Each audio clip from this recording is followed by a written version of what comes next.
시끄러워질 수 있는 그런 여러 가지 상황이 있고 10월 28일 오후에 광화문에서 200만 명이 모인다. 200만 명이 모일지는 모르겠습니다. 어쨌든 200만 명이 모여서 예배를 드린다고 합니다.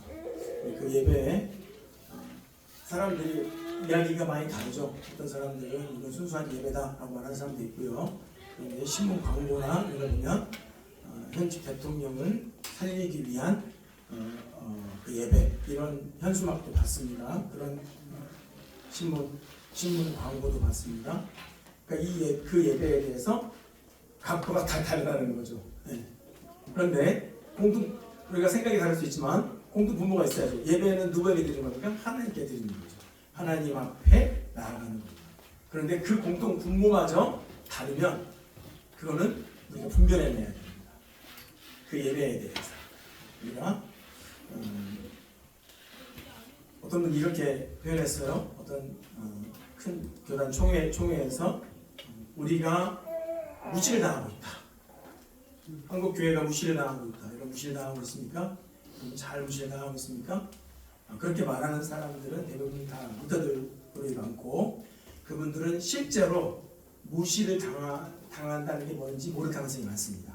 왜냐면 그분 앞에는 다 아이고 우리 목사님 존경받고 그런 위치에 있는 거기 때문에 사실 진짜 무시당한다는 느낌을 받는 건 여러분 일터에서 또 그리스도인으로 또 직장에서 살아가면서 또 안 믿는 사람들을 많이 접하는 성도들은 그게 또 많이 와닿지 않을 것입니다. 오히려 무시당하고 있다는 그게 뭔지 그 의미가 뭔지 좀 더 와닿을 수 있을 겁니다. 근데 그 목사님 그러더라고요. 우리가 너무 분열됐기 때문이다. 그래서 우리가 분열됐기 때문에 우리를 잡아본다. 그래서 여러 가지 뭘 할 때도 기독교적인 이거를 고려하지 않는다. 그 여러 가지 동성애 법안이나 이런 거 차별금지법 이런 부분도 있습니다. 우리가 약해서 그렇다. 그렇게 말하는 걸 보고 좀 놀랐습니다. 이 문제에 대한 인식이 너무나 어리석어 보였기 때문입니다. 그래서 거기에 대한 해답은 뭐냐? 우리가 뭐 해야 된다. 왜요? 우리가 약하지 않다는 걸 보여줘야 된다. 우리가 하나가 돼서 함부로 못하게 우리가 그 힘을 발휘해야 된다. 그러면서 독려하는 걸 봤습니다. 우리나라에서 제일 큰 교단의 총회에서 그렇게 한 걸 봤습니다. 저는 하나님께서 그분의 이야기가 저는 맞지 않다고 생각합니다. 지지하시지 않는다고 생각합니다. 십자군 전쟁은 있었지만 진정한 십자가는 없는 채 12차, 12회차에 걸친 13차인가요? 걸친 십자군 전쟁은 어마어마한 상처를 남겼습니다. 십자군은 있었어요. 그런데 십자가는 없었습니다. 십자가 모양의 깃발은 휘날렸지만 진정 예수 그리스도의 십자가의 지혜와 사랑과 섬김과 참된 공의는 없었습니다. 이게 역사적인 평가입니다. 역사적인 현실입니다. 그리고 그 전쟁으로 인한 정서적인 역사적인 두 민족 간의 골은 지금도 끊임없는 전쟁의 모습으로 나타나고 있습니다. 이스라엘과 팔레스타인 전쟁이 그것이죠. 오늘은 종교개혁주의입니다. 그런데 사실 종교개혁주의라는 말은 옳지 않습니다.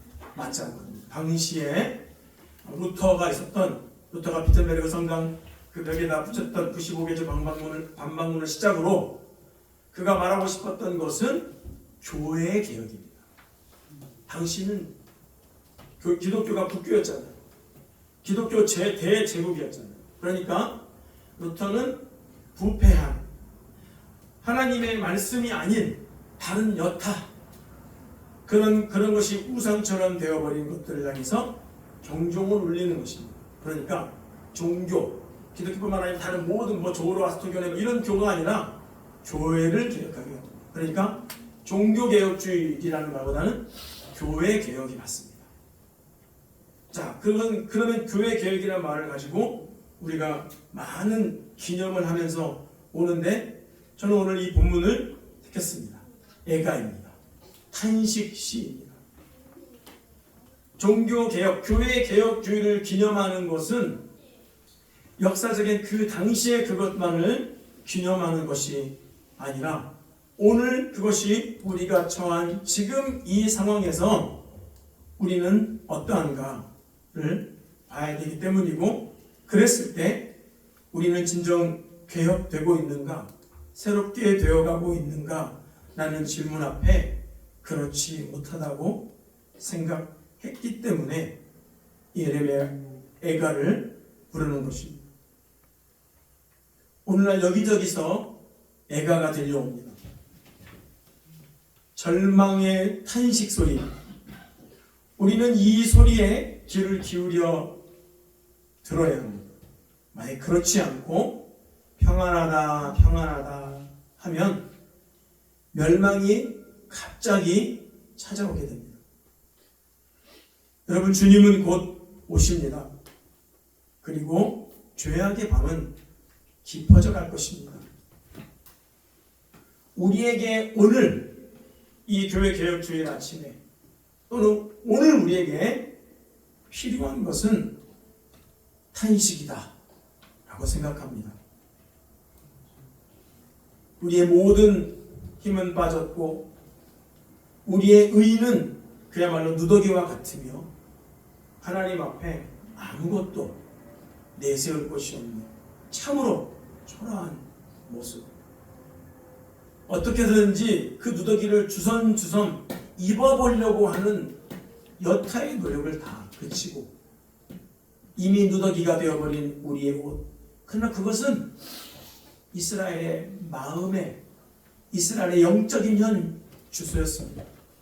오늘 우리도 겉으로 보기에 무시당하고 분열되어 있는 것처럼 보이고 아무 힘도 없는 것처럼 보이지만 정작 우리의 내면에 하나님을 떠나고 복음에서 떠나고 복음을 왜곡하고 자기 자신이 왕이 되어서 신앙생활을 한다고 하지만 자기 스스로 옳다고 여기는 해석과 소견대로 살아가는 저 수많은 그리스도인들, 다양한 군상들을 보십시오.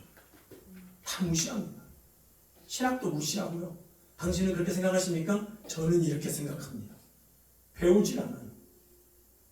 배울 수 있는 겸손함도 잊어버렸고 복음을 제대로 전파하고 선포할 수 있는 강력도 잃어버렸으며 삶에서 보일 수 있는 삶의 열매도 잃어버린 지금 이것을 단순히 우리가 분열돼서 힘이 없어서 무시당한 거라고 상황을 인식한다면 그 예배에서 하나님이 기뻐하시는 회개가 나오겠습니까? 여러분, 200만이 모인 자리를 상상해 보셨습니까? 저는 약 6만 명이 모인 자리 앞에 쓴 적이 있습니다. 거기에서 드럼을 친 적도 있습니다. 기분이 어떤 줄 아십니까? 하나님이 잘 보일까요? 아니요. 사람이 더 잘 보입니다. 하나님의 소리보다 마이크 소리에서 터져나가는 내 드럼 소리가 더 기가 막히게 들립니다. 그것이 나의 평생의 자랑이 됩니다. 그것이 나를 강화시키는 수단으로 전락해버립니다. 나는 이런 사람이야. 6만 명 앞에서 드럼 친 사람이야. 예배 섬긴 사람이야. 다 쓰레기와 같습니다. 하늘의 미랄로 이 땅에 오신 예수 그리스도를 감히 쳐다볼 수조차 없는 민망한 말들이 여기저기서 쏟아져 나오고 있습니다. 교회 개혁주의입니다. 하나님의 교회는 여러분, 저와 여러분 한 사람 한 사람이 성령이 거하시는 성전으로서 교회입니다. 우리는 날마다 거룩하게 개혁되어져 가고 있습니까? 내 스스로의 개혁이 아니라 주님 앞에 겸손히 무릎 꿇고 엎드려 나아가 주여 긍휼을 베푸소서, 주의 말씀 앞에 나아가 나의 모든 죄를 통회하고 자복하는 진실한 개혁의 걸음이 있느냐 이 말입니다. 보고 배우는 자녀들이라고 하지요.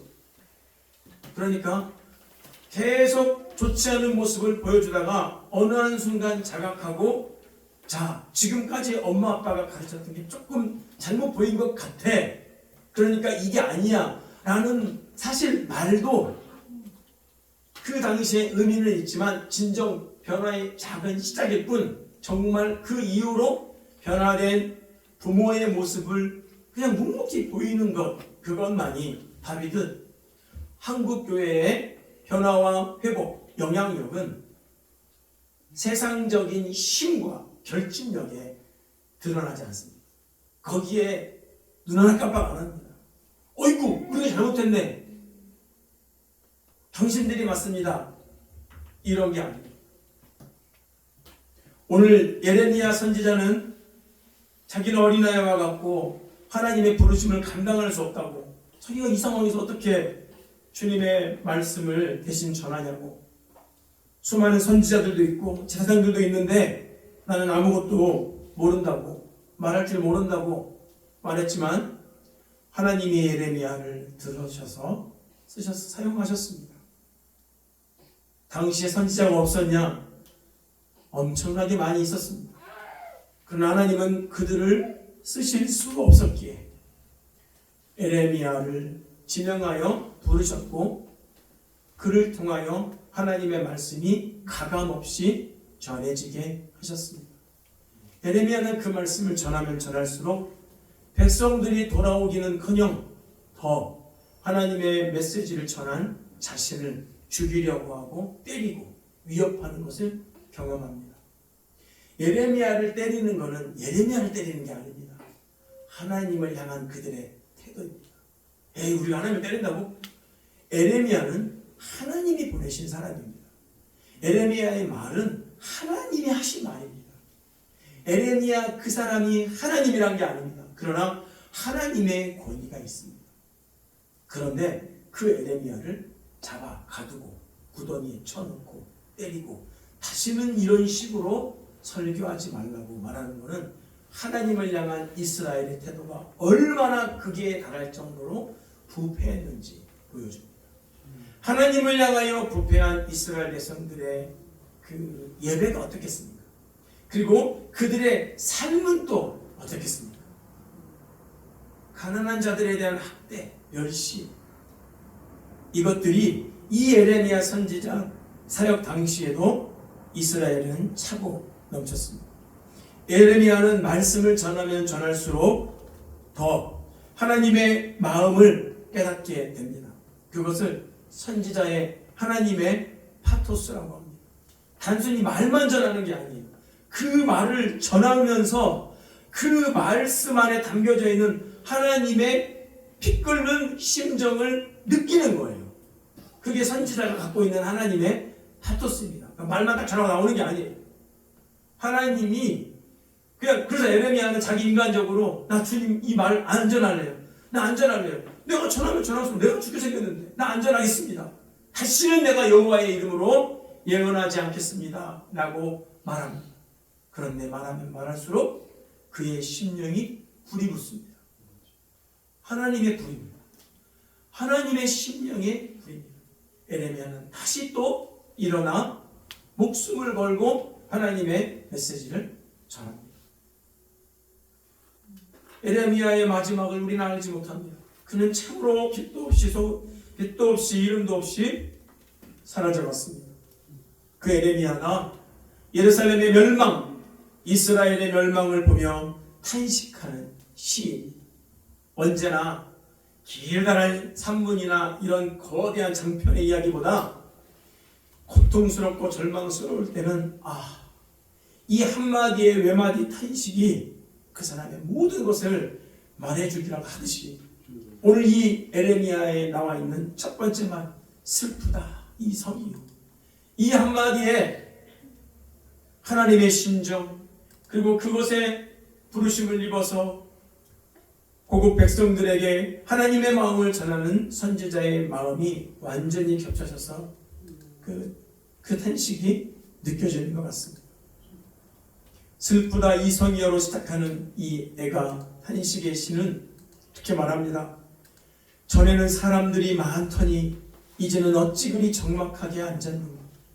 전에는 열국 중에 크던 자가 이제는 과부같이 되었고, 전에는 열방 중에 공주였던 자가 이제는 강제 노동을 하는 노예가 되었다. 전에는 사람이 많았다. 그러나 지금은 적막하다. 전에는 열방 중에 컸다. 그러나 이제는 과부같이 되었고, 전에는 열방 중에 주변에 큰 거대한 강대국 중에서도 으뜸가는 공주였다. 그러나 이제는 노예가 되었다. 밤에 슬피 울어 눈물이 뺨에 흐르고, 사랑하던 자들 중에 그에게 위로하는 자가 없고, 친구들도 다 배반하여 원수가 되었다. 우리가 읽진 않았지만 2장 1절부터 이렇게 나와 있습니다. 슬프다 주께서 찌그리 진노하사 딸 시온을 구름으로 덮으셨다. 주께서 야곱의 모든 거처들을 삼키셨다. 그리고 2장 6절에 주께서 그들의 초막을 동산처럼 헐어버리시며 그의 절기를 폐하셨다. 여호와께서 시온에서 절기와 안식일을 잊어버리게 하셨고, 여호와께서 진노하사 왕과 제사장을 멸시하셨다. 2장 7절에서 여호와께서 또 자기 제단을 버리셨다. 자기 성소를 미워하셨다. 그리고 그 화려하던 예루살렘 궁전의 성벽들을 원수의 손에 넘기셨다. 2장 8절 여호와께서 딸 시온의 성벽을 헐기로 결심하셨다. 이건 심판의 열거입니다. 여러분, 이 심판의 주체가 누구입니까? 지금 누가 심판하고 있습니까? 누가 예루살렘을 심판하고 있습니까? 사실 주변에 아무리 강대국이 있다 하더라도요, 하나님의 백성을 영원히 심판하는 심판자로 있지 못했습니다. 하사시대를 보십시오. 주변 강대국들이 늘 호시탐탐 이스라엘을 노려서 쳐들어와서 다스리게 됐습니다. 강제로. 그러나 이스라엘 백성들이 하나님 앞에 부르짖고 회개하고 나아가면 어김없이 하나님은 개입하셔서 이방에 있는 민족들을 쳐 부수고 이스라엘을 회복시켜 주셨습니다. 구원하여 주셨습니다. 그런데 오늘 이 심판의 주체는 누구인가? 주께서 여호와께서 하나님이십니다. 여러분, 하나님의 심판은 역사 속에서 행해집니다. 존 브라이트라는 학자는 유명한 말을 하겠습니다. 역사는 심판이다. 하나님이 어딨어? 라고 하나님께서 죄악을 벌하시고 하나님께서 하나님의 백성들을 보호하시는 것을 보고 싶습니까? 성경의 역사를 보십시오. 뿐만 아니라 세계 문명사의 역사를 보십시오. 그 역사 속에서 하나님의 심판과 하나님의 구원의 손길들은 드러나 있습니다. 오늘 이 이스라엘 예루살렘의 심판도 동일하게 역사 속에서 행해졌습니다. 심판의 통로가 된 나라들이 있습니다. 바벨론이죠. 그러나 그들은 말 그대로 통로일 뿐입니다. 누가 심판하시니까? 하나님이 심판하십니다. 그러나 이스라엘은 이 심판과 절망적인 상황을 보면서 하나님을 보지 못합니다. 따라서 하나님의 심판을 보면서 자기의 죄악을 보지 못합니다. 자기 죄악을 보지 못하니 회개하지 않습니다. 주님께 돌아가지 않습니다. 오히려 그 심판을 무마하려고 온갖 정치적이고 인간적인 노력을 다합니다. 대표적인 게 이집트를 의지하는 겁니다. 이집트는 저물어가는 제국이었습니다. 이 당시. 바벨론은 신흥 강대국이었습니다. 국왕이 명관이라고. 그래도 이집트를 의지합니다. 하나님은 바벨론의 포로로 끌려가라. 그렇게 말했습니다. 거기서 집 짓고 결혼하고 애를 낳고 살아라. 그러나 70년이 차면 내가 너희를 반드시 이 땅으로 돌아오게 하겠다. 회복을 약속하셨습니다. 믿지 않습니다. 하나님의 심판이 역사 속에서 행해지는 것을 보지 못하기 때문에, 예배가 타락했기 때문에 그들은 영적인 감각을 상실해 버린 겁니다. 하나님은 그래서 하나님의 타락한 그러한 예배를 싫어하셔도 그들은 계속 자신들의 안위를 위해서 예배를, 종교적인 예배를 부적처럼 드립니다. 하나님이 예루살렘을 멸망시키실 리가 없다고 단언하면서, 그게 바로 성전 불패 신앙이라는 겁니다. 예루살렘 성전은 하나님이 계신 곳, 하나님의 영광이 가득했던 곳이기 때문에 무너질 리 없어, 멸망할 리 없어. 오늘 이렇게 말하는 사람들의 이야기를 조심하십시오. 하나님의 백성들은 망하지 않아. 이렇게 너무 쉽게 얘기하는 사람들을 조심하십시오. 멀리하십시오. 역사를 보고도 모릅니까? 그는 하나님의 역사를 눈여겨보지 않고 있는 것입니다. 2장 5절은 이렇게 기록해요. 주께서 원수같이 되어 이스라엘을 삼키셨다. 이게 단순히 말에 그냥 표현으로만 할까요? 정말 하나님이 원수같이 되셔서 이스라엘이 완전히 심판받게 하셨습니다. 그 모든 궁궐을 삼키셨고 견고한 성들을 무너뜨리사 딸 유다의 근심과 애통을 더하셨도다. 2장 17절에 여호와께서 이미 정하신 일을 행하시고 옛날에 명령하신 말씀을 다 이루셨으며 긍휼히 여기지 아니하시고 무너뜨리사 원수가 너로 말미암아 즐거워하게 하며 내 대적자들의 뿔로 높이 들리게 하셨도다. 누가요? 주께서. 왜요? 이스라엘의 큰 죄악 때문에. 예배의 타락, 우상 숭배, 삶의 타락. 이것을 회개하지 않고 주께 온전히 돌이키지 않고 정치력과 과거에 있었던 그 영광만을 가지고 지금 있는 겁니다. 심판하시는 하나님이 어떠한 분이신지 모르는 겁니다. 심판에 대한 이유는 오늘 8절에 1장 8절에 나와 있습니다.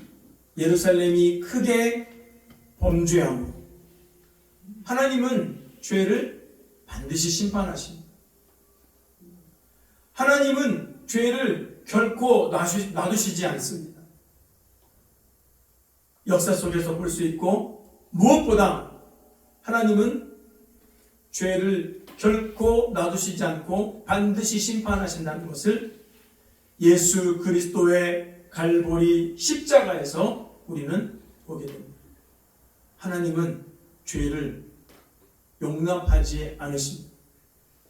우리가 하나님의 자녀가 될 수 있었던 까닭은 예수 그리스도께서 우리의 모든 죄를 다 짊어지셨기 때문에 우리를 죄 없는 자로 간주하시고 죄 전에 지었던 우리의 모든 죄를 간과하시고 하나님 앞에 설 수 있게 하셨습니다. 우리는 오늘도 우리의 의가 아니라 우리의 그 쥐꼬리만한 작은 선행으로 쓴 것이 아닙니다. 우리의 삶은 지금도 참으로 초라합니다. 그러나 우리를 온 몸을, 우리의 온 삶을 휘감고 있는 예수 그리스도의 의의 옷을 입었기에 우리가 이렇게 하나님 앞에 나아갈 수 있는 것입니다. 그런데 이 예루살렘에 범죄했을 때 그의 더러운 것이 그의 옷깃에 묻었는데 하나님이 그것을 용납할 수 있겠습니까? 그런데 용납한다고. 왜냐? 우리는 하나님의 자녀니까. 우리는 예루살렘 성전이 있으니까. 이것이 부적이 되어버리는 거예요. 우상이 되어버리는 겁니다. 우리는 이 말씀을 들으면 그래서 이스라엘은 놀랄 겁니다. 주께서 야곱의 모든 거처들을 삼키시고 긍휼히 여기지 아니하셨으며 노아사 딸 유다의 경고한 성체들을 허물어 땅에 엎으시고 나라와 그 지도자들을 욕되게 하셨도다. 주께서 그의 초막을 동산처럼 헐어버리십니다. 주께서 그 성전을 동산처럼 헐어버리셨다. 그의 모든 절기들을 다 없애버리셨다고. 누가요? 주께서요. 우리는 하나님을 너무 오해하고 있습니다. 아니, 알았는데, 배웠는데 다 머리로만 있습니다. 오늘날 한국교회도 마찬가지인 것 같습니다. 다 머리로 압니다. 그러나 하나님이 어떠한 분이신지, 이스라엘 역사 가운데서 하나님이 얼마나 죄를 싫어하시는지, 하나님이 이렇게 죄를 싫어하시는 모습을 보면 거봐, 죄를 아이고 죄인이니까 이렇게 말해야 옳습니까? 아니면 나도 그런가 하여 나를 돌아보는 게 하나님의 백성의 바른 태도입니까? 후자 아닙니까?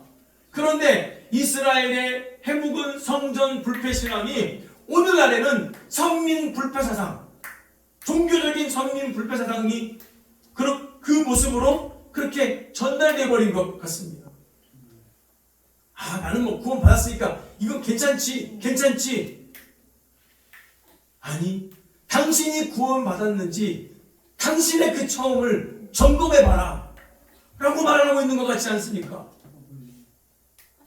내가 교회를 다니고 있지만 내가 하나님 앞에 참으로 내 안에 내가 그리스도에 속하였는가 테스트해 보라고 말씀하고 계시는 것 같지 않습니까?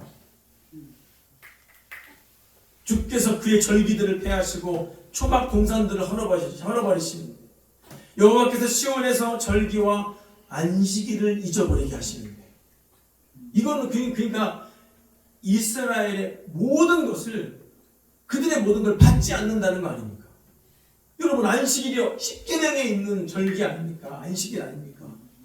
그것을 잊어버리게 하신대. 그가 진노하사 왕과 제사장을 멸시하셨도다. 2장 7절, 여호와께서 또 자기 제단을 버리셨대요. 자기 성소를 미워하시고 궁전의 성벽들을 원수의 손에 넘겼고, 예루살렘의 죄입니다. 그 죄로 인해 심판이 온 것입니다.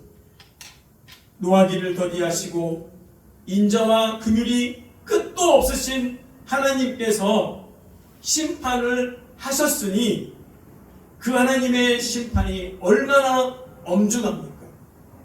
그 심판이 또한 임하기까지 행했던 이스라엘의 차고도 넘치는 그 죄악의 집요함과 끝도 모른 채 가는 그 죄의 엄중함이 얼마나 크게 달았겠습니까? 다시 한번 여러분들에게 2007년 그 오카노 목사님 상암동에서 얘기했던 그 설교, 여러분, 여러 목사님들, 우리는 회개해야 합니다. 회개의 영을 달라고 해야 됩니다. 이렇게 말하면, 아니 뭐 회개하면 되지 뭐 회개의 영을 달라고 해요. 그렇게 말하는 그 마음의 양뜻 자체가 회개라는 메시지 자체를 받아들이지 않고 있는 겁니다. 그분이 회개의 영을 달라고 말했던 그거는 우리의 힘으로 회개가 나오지 않는다는 것을 항변하는 것입니다. 그 양 입가에 하얀 백태가 끼도록, 여러분 다 아시잖아요. 우리가 회개가 안 된다는 걸 아시잖아요.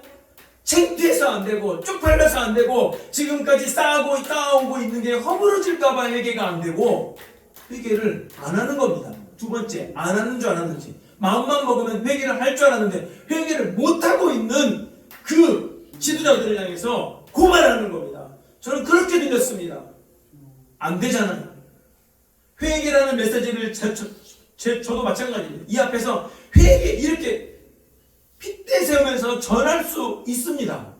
그런데 내가 정말 하나님 앞에 가슴을 찢고 회개하는 것은 다른 문제라는 거예요. 우리의 힘으로 안 된다는 것을 그들의 역사가, 한국 교회의 역사가 보여주는 거라고 말하는 거 아닙니까? 그러니까 회개의 영을 달라고 기도해야 된다고 말. 회개의 영을 부어달라고 기도해야 합니다. 회개의 영을 불러달라고 기도해야 합니다.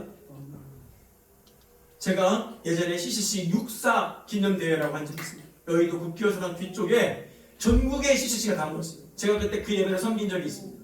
그때 어느 한 목사님이 기도회를 인도하는데 이렇게 기도했습니다. 저는 그 기도회를 듣고 웃었습니다. 어떻게 기도했냐면요, 손목은 교단 목사님이었습니다. 여러분 기도하겠습니다. 기도해요. 하나님, 우리는 기도해야 됩니다. 아버지 하나님, 우리는 더 기도해야 됩니다. 우리는 더 기도해야 됩니다. 기도의 내용이 더 기도해야 됩니다. 우리는 더 기도해야 됩니다. 그때는 하나님 기도의 영을 보여주십시오. 더 기도해야 됩니다. 저게 기도인가? 기도를 해야 되는데 기도를 하게 해달라고 기도를 하니까 저 기도가 너무 그냥 무시가 되고 되게 웃기말처럼 들렸어요.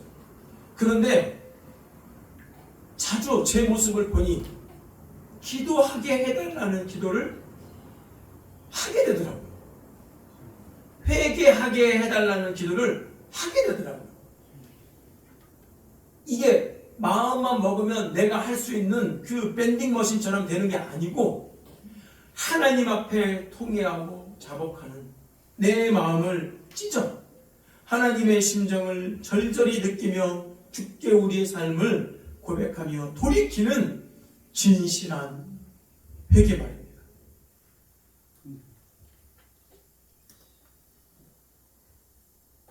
왜 예루살렘은 이러한 죄를 끝도 없이 지어서 결국 하나님의 심판, 예루살렘 성벽까지 다 허물어버리고 이수치와 모욕을 당해했을까요? 굉장히 그 죄악의 중심에 2장 14절을 제가 읽어드리겠습니다. 네 선지자들이 너에게 대하여 헛되고 어리석은 묵시를 보았으므로 네 죄악을 드러내어서 네가 사로잡힌 것을 돌이키지 못하였도다.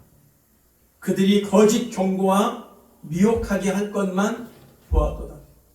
사실 예루살렘의 죄와 그 예배의 타락과 하나님의 백성인 이스라엘의 타락의 중심에는 타락한 예배와 그 예배를 섬기는 또 하나님의 말씀을 전하노라 하는 선지자들과 제사장들의 헛되고 어리석은 묵시가 있었다고 말합니다. 그들의 할 일은 이스라엘의 죄악을 드러내어야 하는 것이었는데 그래서 하나님께로 돌이키게 해야 했는데 그렇게 하지 않았습니다. 그들은 평안만 전했습니다. 거짓된 평안이었습니다.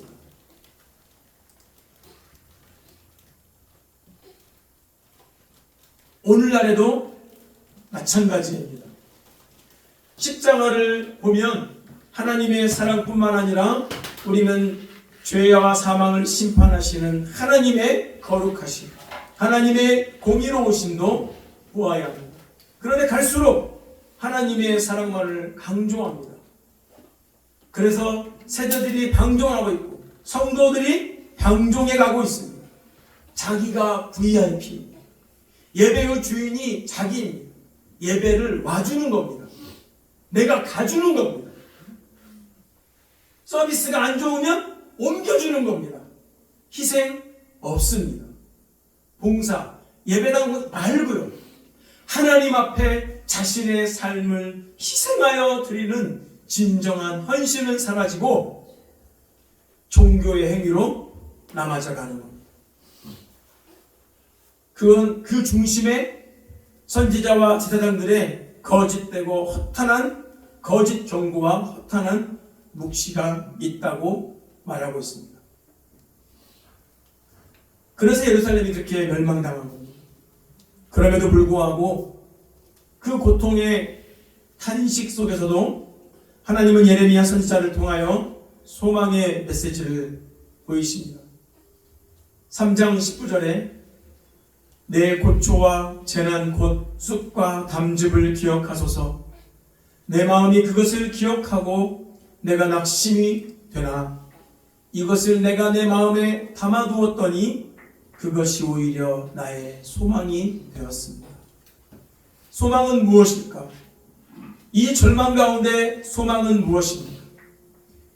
절망이 없어지기만 하면 되는 그 단순한 것이 아니라 그 절망 속에서 그것을 단순히 실어버리지 않고 그것을 마음에 담아두어 비록 낙심이 되고 힘이 들지만 고통스럽지만 담즙과 쑥, 고초, 재난뿐인 것 같지만 그것으로 인해 하나님을 향해 나아가는 것입니다. 그러니 그럴 때 그는 이렇게 고백하는 겁니다. 우리가 너무나 잘 아는 고백. 그 절망의 탄식 속에서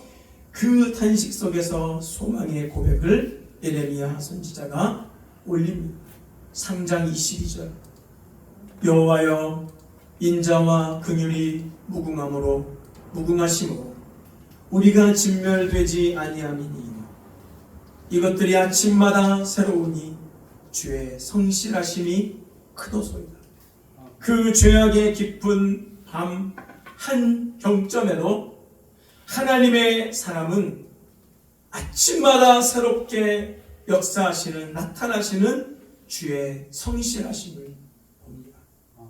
아이고 다 죽게 생겼네, 한국교회 무너지게 생겼어, 이게 경고가 아니라 그 쑥과 담즙이 차고 넘치는 상황이 왜 우리 주위에 없겠습니까? 그럼에도 불구하고 우리는 하나님의 인자, 하나님의 긍휼 앞에 우리가 당하고 있는 수치와 모욕을 받아들이고 인정하면서 주님 앞에 긍휼하심을 바라보며 그의 성실하심이 크다는 것을 고백하며 나아가는 것이 심판을 대하는 이스라엘의 태도여야 합니다. 그러할 때 하나님 뭐라고 그래요? 정해진 대로 가는 거예요. 그렇게 말했기 때문에 예루살렘 성벽이 다시 막 무너지고 막 재건됩니까? 그 순간 원수들 떠나고? 아니요. 70년을 견뎌내야 합니다. 심판을 대하는 이스라엘의 태도여야 합니다. 그리고 오늘 우리의 태도여야 합니다. 그저 우리의 힘을 모아서 다시 보란듯이 우리 무시하지 말라며 세상을 향해 으스대는 것이 아닙니다. 여호와 앞에 제대로 나아가야 합니다. 옷이 아니라, 퍼포먼스가 아니라 하나님의 미랄로 주의 긍휼 앞에 마음을 찢고 세상의 방법이 아니라 십자가의 하나님의 미랄이 되셔서 땅에 떨어져 썩어 많은 열매를 맺으신 그리스도의 방법대로, 십자가의 방법대로, 십자가의 지혜로, 십자가의 능력으로 그것을 알고 그렇게 가야 하는 것입니다. 예루살렘은 하나님의 영광이 떠난 도시가 되었습니다. 그의 대적들이 머리가 되었고 그의 원수들이 형통하는 도시가 되었습니다.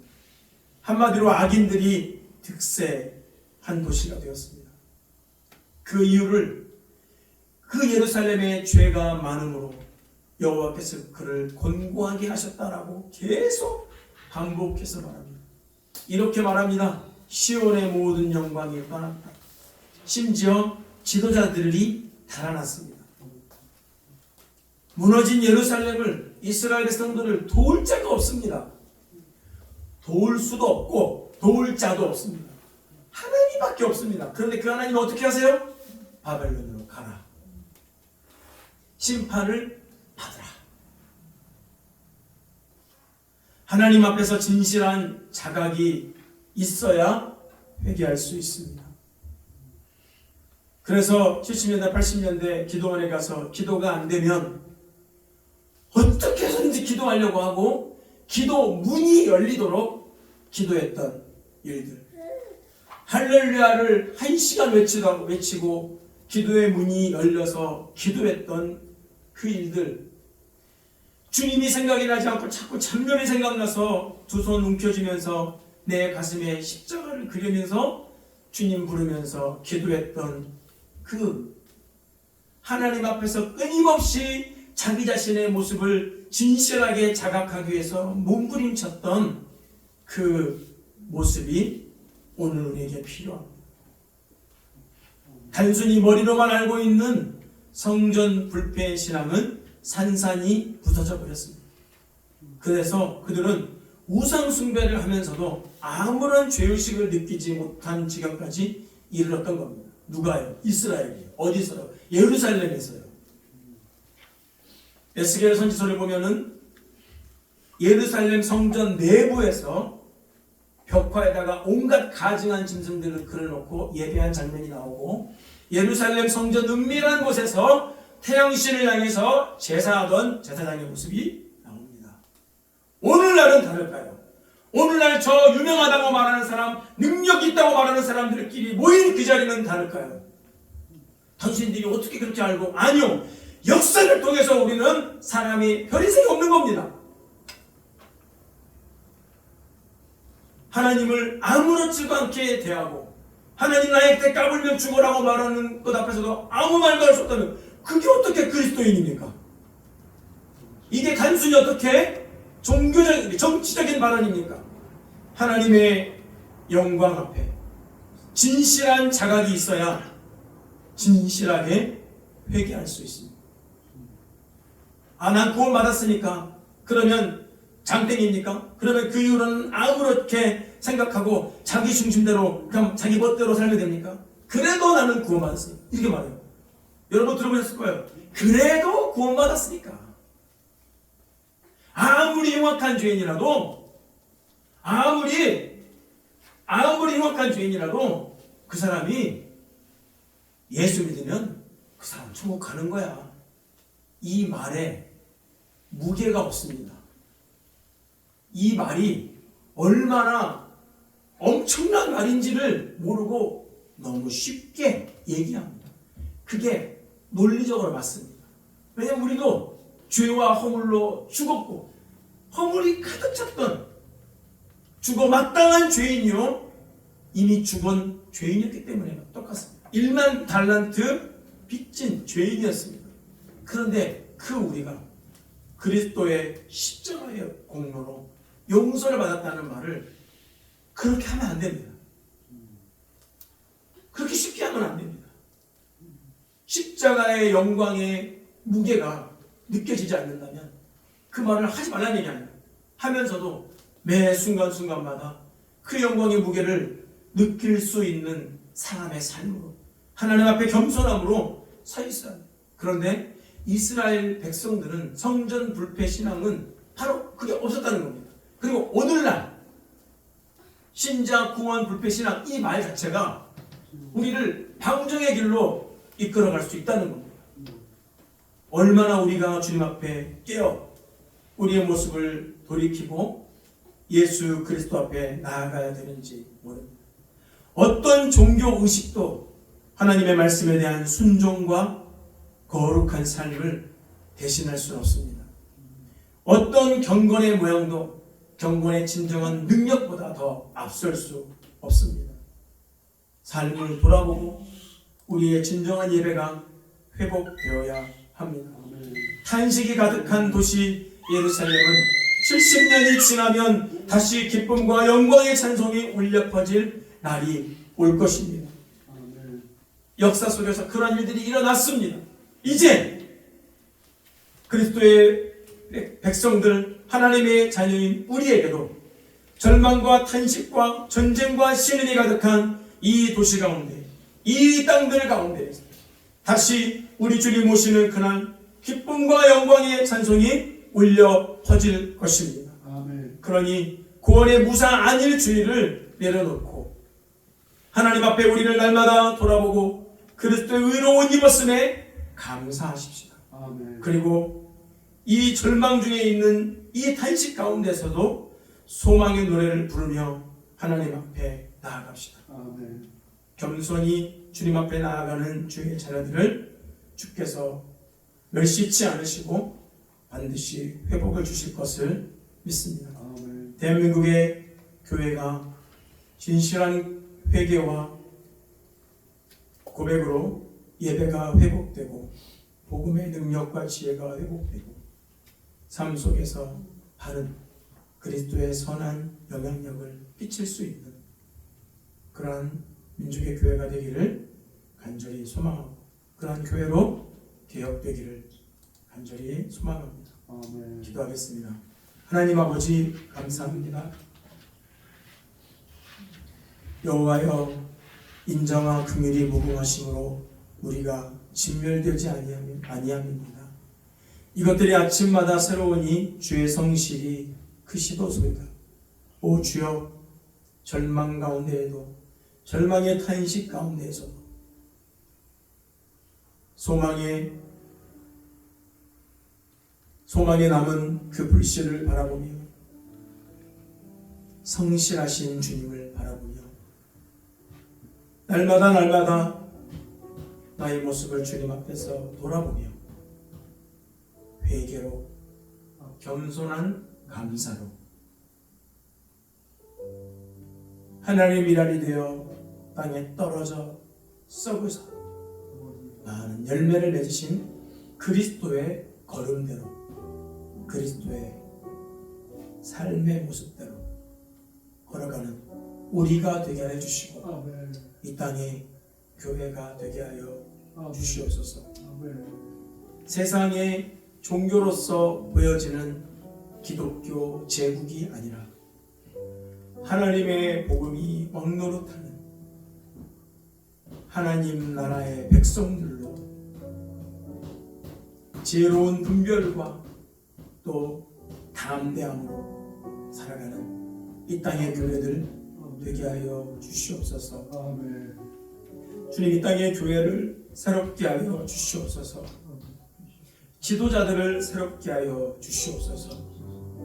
하나님의 경고의 메시지 앞에 가장 먼저 전하는 지도자들인 목사와 학자들, 장로들이 떨 줄 알게 하여 주시옵소서. 오카노 목사님의 기도의 말처럼 잘 안 되는 것을 인정하고 나도 모르게 굳어져 버린 우리의 마음을 산산이 조각내어 달라고 그 마음을 내어드리며 어린아이와 같이 부르짖는 목사들 되게 하여 주시고 땅의 지도자들 되게 하여 주시옵소서. 하나님, 세상 들으라고 마이크 되는 것이 아니고 우리의 삶 속에서 하나님이 기뻐하시는 산 제물로 그렇게 살아가는 성도가 되게 하여 주시고 그리스도인이 되게 하여 주시옵소서. 또한 우리가 모여서 함께 드리는 이 예배가 진정 하나님의 임재로 가득하고 하나님을 향한 진실한 기쁨의 찬송이 있고 간절한 소망의 눈물의 기도가 어우러져 서로 부둥켜 안아 성령 안에서 서로 치어져가는 그런 교회로 예배가 회복되고 공동체가 회복될 수 있도록 주님 인도하여 주시옵소서. 감사와 찬양을 드리며 예수님 이름으로 기도하옵나이다. 아멘.